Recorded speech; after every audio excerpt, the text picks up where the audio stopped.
Hello, everyone, and welcome to this episode of the Higher Ed Geek Podcast, episode number 167 with Dustin Singh. So I am recording this intro very quickly as I am attending the UPSI Mid-Atlantic Conference. Still wanted to get this episode out to you all, so I'll certainly share my thoughts about the conference after, but please do enjoy this conversation all about McGraw-Hill's recent study about student study habits and their awesome new tool, the Sharpen study tool that students can utilize to better optimize their study time. So check it all out in the show notes to connect with Justin and McGraw-Hill to keep up with what they're doing. And thank you so much for listening to this episode number 167 with Dustin Singh. I'm very excited to have our conversation here today, be focusing on a recently released report from McGraw-Hill focusing on study habits of today's college students, which is just another facet of these kind of just tumultuous past couple of years where there's so much accelerated change. And this is one really important aspect that I'm just very grateful to be able to focus on. So as usual, though, we will have our guests introduce themselves and give a brief overview of their professional background and how they got to be where they are today. Dustin, I'm thrilled to be here today and to discuss some of the trends that we are seeing in the higher ed space, particularly with our students. And so thank you for your invitation to come on your podcast. My name is Dustin Singh. I'm enormously grateful to have a global perspective on education. Indian heritage, Australian upbringing, lived almost a decade in the US and have benefited from a professional life that has thus been international. I grew up in education and spent my nights and weekends at the University of Melbourne, being son of two professors that worked together and shared the same laboratory together. And growing up, I was at awe on the value that our higher institution brings to society, and traveling the world to visit different universities. And those who are sons and daughters of professors will know carrying posters, back in the day, mini carousel slide projectors, and being taught by a lot of PhD students that taught me how to play basketball and what have you. When I started my career, Dustin, I started in strategy consulting, and I found myself gravitating towards those projects that were near and dear to my heart in education, where I could work with instructors and administrators that were striving to deliver fantastic education, keep the doors open, conduct research as well. And it really provided empathy in the space around the driving force that our sector provides. And particularly when working with vocational institutions, research universities, and governments in the US and in Australia. Now at McGraw-Hill, I feel privileged to work at a company that focuses on empowering instructors, institutions, and learners to provide high-quality, accessible education. And we do that, Dustin, by focusing on using technology platforms to deliver our engaging, trusted content to create learning experiences in an increasingly digitally connected world, which I'm sure we'll talk through in the rest of our conversation today. Yeah, awesome, man. Thank you for sharing your whole kind of origin story there. And yeah, you are kind of at the top levels of McGraw-Hill, and like I said, kind of having that kind of global perspective on education. So, I'm sure a lot of people are familiar with the name, and I think certainly I think the focus has evolved of what McGraw-Hill does now. But if you want to explain really quickly for folks who may not be fully aware of kind of the scope of what McGraw-Hill is up to these days, if you want to just share what you all are up to there, kind of just more generally. Dustin, you're right. We have a proud history in education. In fact, we've been in education for over 130 years. And we're in a special position where we operate across the entire life cycle of a learner, right from kinder all the way to their professional lives. And what that means is when you think about where we operate, starting on our K-12 presence, we're in we help nearly every district in the US and number of education systems globally. Really at the center of the classroom, with using our digital products such as our open learning platforms to help teachers undertake their core curriculum and their supplemental and intervention solutions. We also, in higher education, we are one of the largest courseware providers in the United States, and what we focus on there is assisting institutions and instructors deliver hybrid, engaging learning in the classroom. And of course, we have a growing professional presence that's really focused on healthcare and medical education. And we are able to work now in over 133 countries across the world. And our business continues to rapidly change. If you look at our higher education business, it's predominant, and really all our businesses are now predominantly digital, and highly so in higher education as well. Yeah, and I feel like we're kind of having this conversation. I feel like, as I often do, kind of like start very macro and start to zoom in and in more and more. And yeah, I mean, that evolution of digital content delivery, shaping how students learn in higher education, in particular, is kind of where we're going to start zooming in a little bit more. And like I said, like students' study habits, how they're sort of accessing and utilizing that content, but from your perspective, obviously it's a unique one with that kind of global perspective on education. When it comes to higher ed, like what do you see as some of the major forces shaping kind of the hybridization of education right now? Because I do think that takes a lot of different shapes. So I'm just kind of going to leave that big question, as it is. Take it as you will. We here at McGraw-Hill, we do take that global ecosystem viewpoint. And you mentioned at the start just what a rapid change in recent couple of years have been in the world, but also in education. And so we see the trends really starting from that K-12 side, and we've seen over 1.5 billion students impacted by school closures. And we've also seen just the 4 to 5 months of learning loss that students experience in the US. And I bring that up, Justin, because that will have flow-on effects in the higher education industry. And overall, we've never seen in the K-12 side more the impact and the importance of the teacher in the classroom and being able to empower the teacher in the classroom deliver those learning experiences. And that's very similar when we think about higher education. And there's never been a need for students, and students are looking to upskill, looking to attain a job, get the learning that they need to be successful.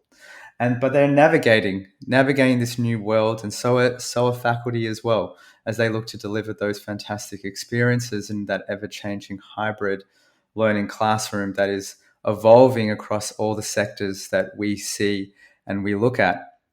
And that is the one, when we look across all the sectors, including professional, one of the underlying changes that we're seeing, that digital transformation in our institutions, but we see it rapidly increasing. And that will only just continue as we look in the next couple of years, not only in K-12, but higher education as well. Yeah, I mean, that learning loss is kind of that, I don't know, like the best, I love metaphors. So it's almost kind of like, kind of an undercurrent thing. I can't think of like a good colorful metaphor, but it's like something that's sort of like, maybe not as like apparent sort of tangibly on a day-to-day basis, but like you said, I think it, is going to be this sort of ripple for everybody that was in any education setting over these past 2 years. It's going to show up, for them throughout their educational career, and just the way that we build kind of proper supports, or how students are kind of building their study skills and everything, is so important. So so it's just going to be really interesting, because I think maybe it's because like we haven't really been able to like quantify, like I guess like you have that like quantifying like this much learning loss, but then it's like that idea of like, and that means like it's going to be like this for years and years and years, like really kind of get our arms around, I guess, like the scale of like how how many students and for how long we're going to be kind of grappling with this, you know?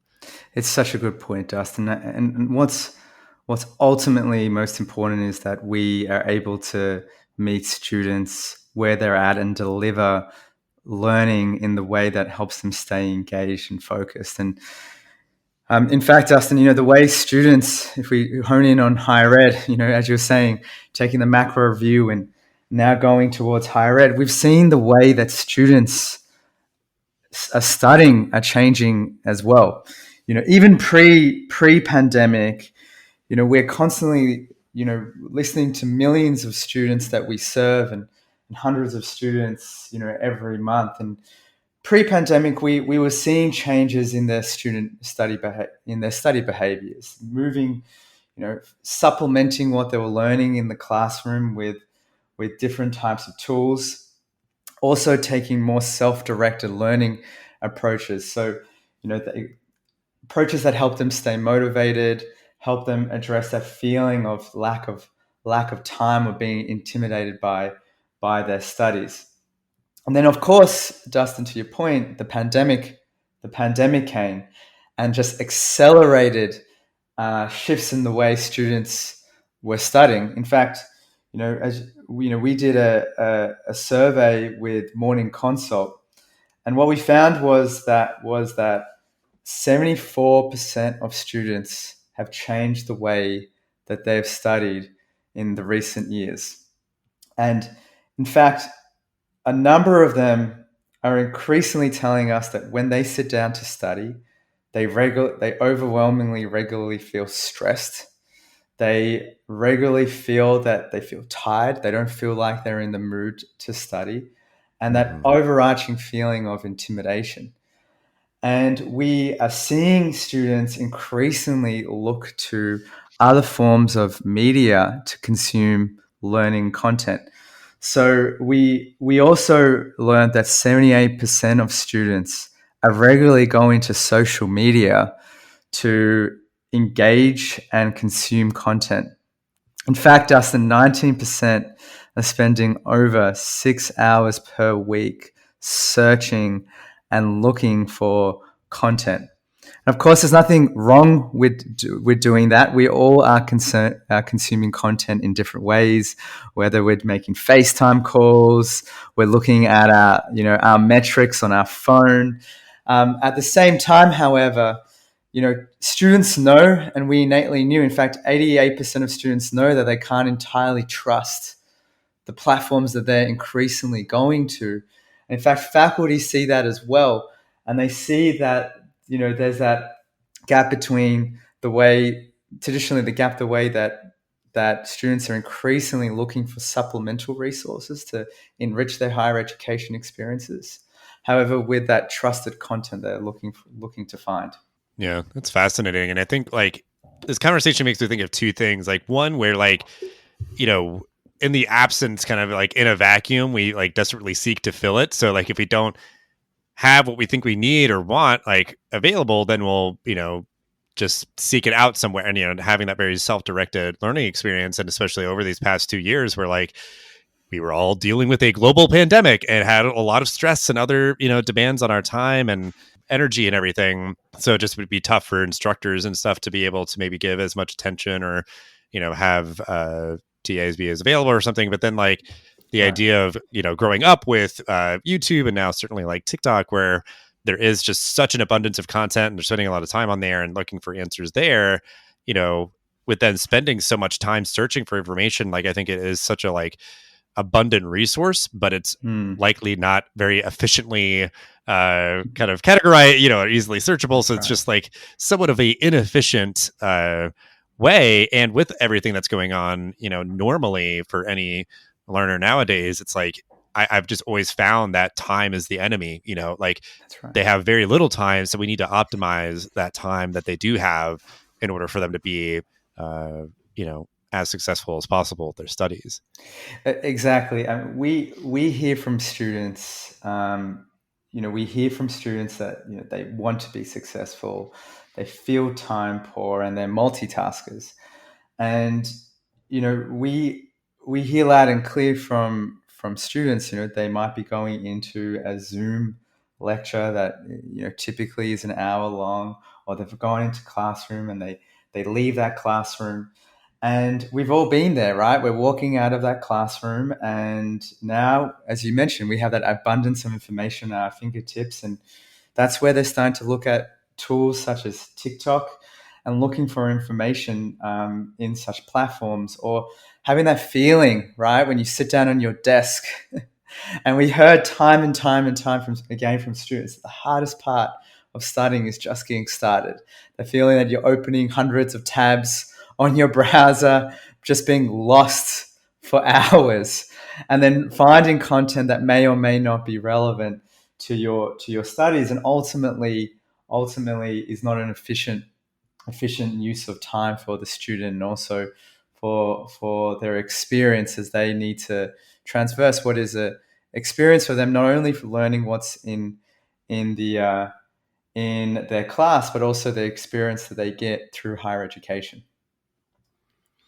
Right. Well, and like, yeah, just like that emotional piece of it, like you're saying, like the frustration, the, just kind of like a lack of confidence, or, yeah, just like getting started. Like, yeah, it's not encouraging when it's like, I know that I'm going to be having to like climb a mountain just to like find what I need to even like, maybe get started. So, And yeah, now, really important issue. Yeah. and now, Dustin, some students that we talk to, they haven't met number of their instructors in person, particularly during that pandemic period. And so you can imagine, if you're that student sitting in the chair, how reserved you may feel to ask that question, to go into that office hours at that particular point in time when you're trying to juggle your work life, your newfound social life, and increasingly your home life, because you're at home as well. And so the need for us as an industry to provide, to enrich and augment their studying experiences to solutions has never been greater. Yeah, agreed. So I know, through the work that you're doing, like you're examining this issue, but also I think, doing your part, doing the work to try to provide solutions. So I think just like broadly, what do you see as sort of like potential solutions to optimizing kind of student study habits? Justin, it's one area at McGraw Hill we've been thinking long and hard, even before the pandemic hit us, and as I mentioned, just only been accelerating those particular trends. And we at McGraw Hill have responded with a first of its kind mobile platform called Sharpen. And Sharpen is designed to help our students stay engaged and focus on what matters, and take control of their learning. And ultimately, Dustin, we hear students explain Sharpen in many different ways to us as we undertake. For the last year, all our user research. Some students have said it's like if their textbook and and TikTok had a baby. It's like motivating like Duolingo, or it's like Apple Fitness. And ultimately, I'm really happy to share Sharpen today with you, Dustin. I think about it as, when I came to the US, the only thing that I brought with me was my road bike. And for those who've been in Zoom calls with me, they know it's always on always behind me. And I love riding my bike, and I love exercising, and it's something that I'll always do. However, technology has helped enrich my experience. I now use apps like Strava to help me motivate me, provide analytics and information while I go on my ride, and connect me with information that I need to make my riding more engaging. And that's ultimately what we're seeking to do. Not changing studying, but make that studying experience more enriching, engaging, and focused. And so we're able to deliver a solution that students can go to, where they can get that trusted content just in an engaging manner, and help in faculty who know that their students are going to these supplemental resources like TikTok, like Facebook for information, but may not be able to trust them, or may not be able to trust that. Now faculty have a place where they can potentially recommend students go to find that complementary learning resource to their assigned material. Yeah, I mean, because that's the idea of like that students generally, however old they are just expecting, I think, like a user experience that, uh, you know, as somewhere in the neighborhood of like what they're experiencing elsewhere on, like optimized for the mobile devices, like just sort of intuitive and all of that. So I think, yeah, like all efforts in that direction are time well spent. And I think, it's that piece and, something that I've always been an advocate for is like trying to make things like on-demand tutoring more available, or like being more accessible for like, virtual office hours, or, just communicating via different modalities and everything. Because it is just sort of, you know, being as available as possible, and, meeting the students wherever they are, versus kind of assuming maybe that they're only in one place or another, or, you come to me, I'll be here if you need me kind of thing. It's like kind of keeping all doors and windows and everything kind of open to, like you said, kind of having that faculty involvement, which is so valuable. And then, kind of supplementing, often this one person trying to work with like several students, with as many other sort of support structures and things to kind of, perhaps kind of like have things be resolved before a student even needs to go to the faculty if it's sort of like a very low level question, or, Right. Again, if everything's just more user friendly, then, students aren't either wasting their time looking elsewhere, or having to kind of, if they even feel comfortable enough to do it in the first place, asking too many questions or kind of the same question over and over again to their faculty member. Dustin, we learned so much as we were not only researching in the creation of Sharpen, but also listening to our students and understand their feedback. And we learned that 3 and 4 students would say that they would supplement and study their course materials more if it matched the style and convenience of the resources that they access via these other channels. And ultimately, the student method of absorbing and engaging material isn't wrong. There's a brilliance in a way that students are absorbing and engaging material. The problem is that they're searching and finding misinformation. And so for us, it was, at McGraw-Hill, which we concentrated on creating that high quality content, we worked tirelessly to find a way to deliver that content in a way that is conducive into the way that students learn today. And so, Dustin, a lot of the things that you see in Sharpen is straight away that continuous feed of study content that's broken down, with videos broken down into 5-minute chunks that explains what the students need to know to understand their materials, with swipeable study tools and gamified quizzes.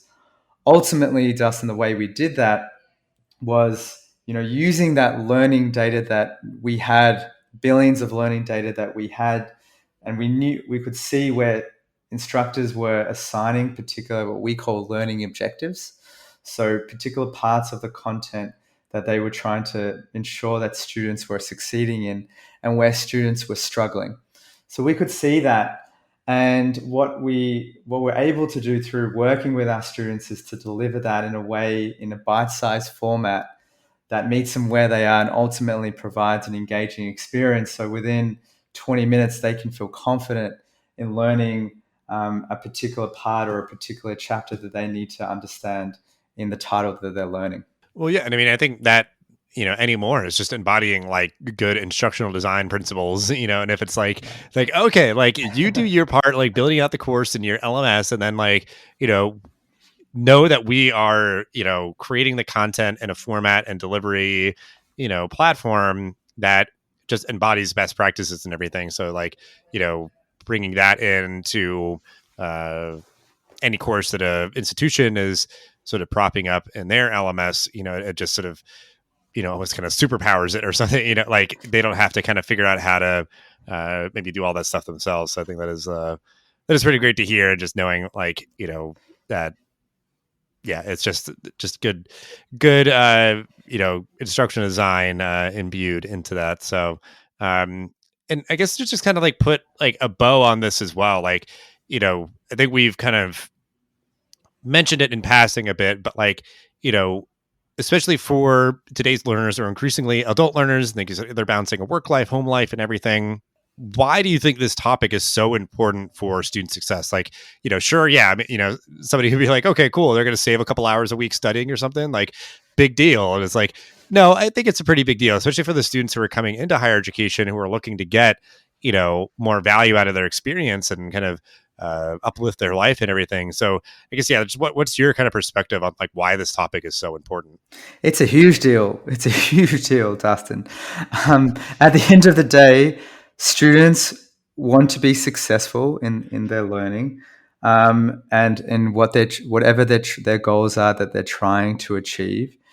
Faculty and institutions want to provide a fantastic learning experience. Dustin, your podcast and the people that you have on your podcast is a real testament to that, and that desire and purpose in our ecosystem and the special industry that we work in, to jointly deliver student success.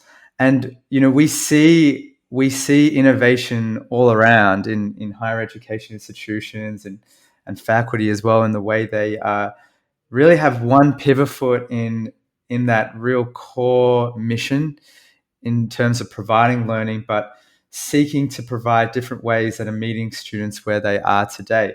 Because ultimately, with our students succeeding in achieving their goals, we have students that are able to go out and contribute to our society, and also have a vibrant higher education industry that has been so for many years, and for the next 10 years and decades moving forward.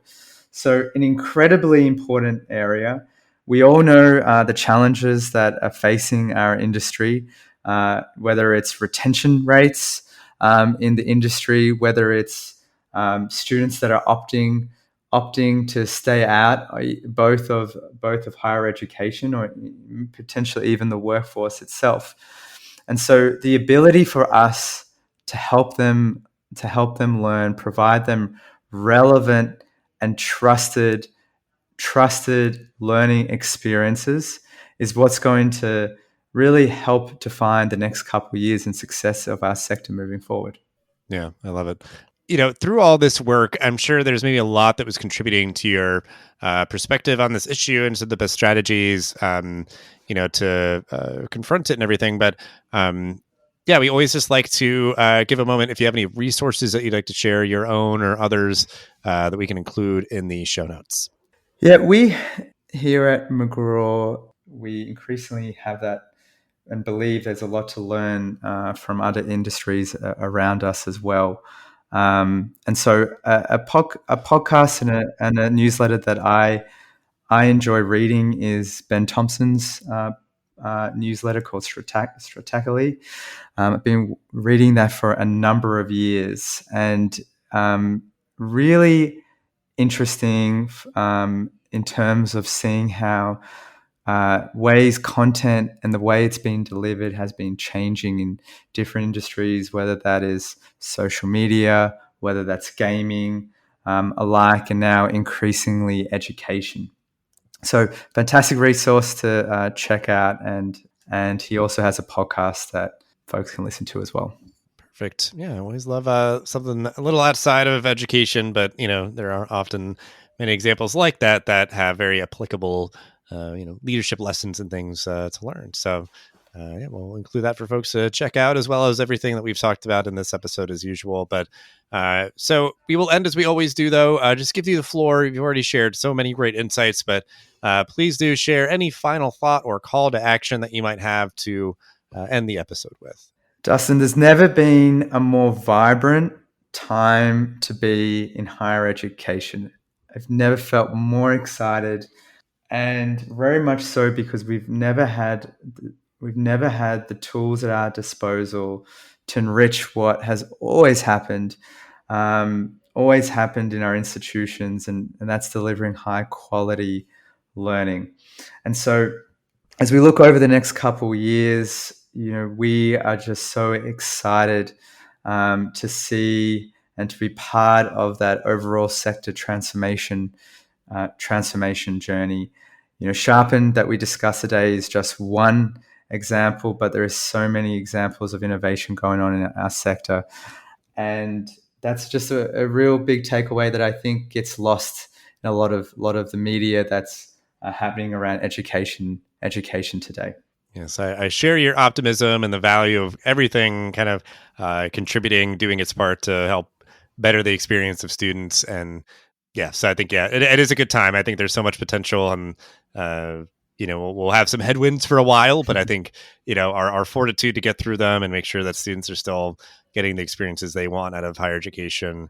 Yeah, it's just, it's good on us. And I appreciate being able to be a part of this whole sort of experience in my own way. And just appreciate you for doing the work as well and sharing all about what you're working on there at McGraw-Hill. So again, we'll have ways to connect with Justin and all that he mentioned in the show notes. But just thank you for your time. Thank you for all you shared. And just really appreciate the conversation.